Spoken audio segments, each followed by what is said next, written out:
Sa hinabahaba kong pagsisilbi sa Kongreso, sa 12 taon na nanilbihan kami, ang trabaho ng kongrestista sa pagkaalam ko ay maging kinatawan ng kanilang distrito o kanilang sektor.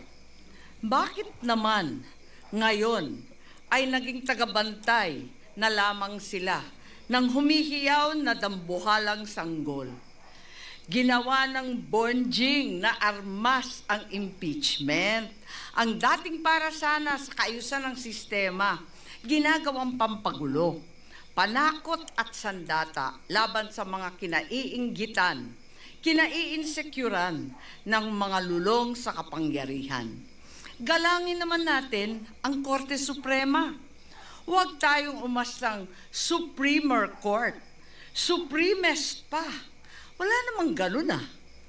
Sa mga kapatid kong senador, paano tayo magiging dakilang mambabatas kung tayo mismo ay hindi susunod sa batas?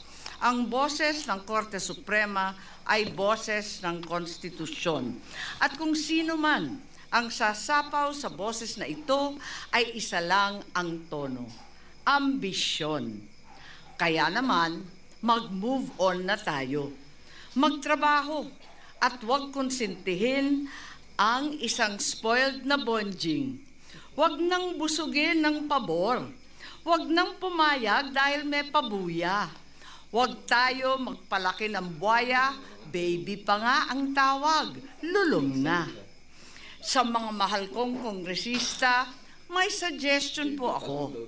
Ito suggestion lang naman, ano? Huwag niyong masamain. Kesa inaatupag ninyong palitan ang pinili ng taong bayan, binoto at minahal. Bakit di nyo nalang palitan ang tao, kayo naman lang ang pumili? Ayaw paawat ng iba sa kakaflex. Ano kaya kung yung speaker nyo na lang ang paltan nyo? Kaya nyo yan. At dahil dito, bumuboto ako ng malakas na oo. Maraming salamat po. Thank you, Senator Amy.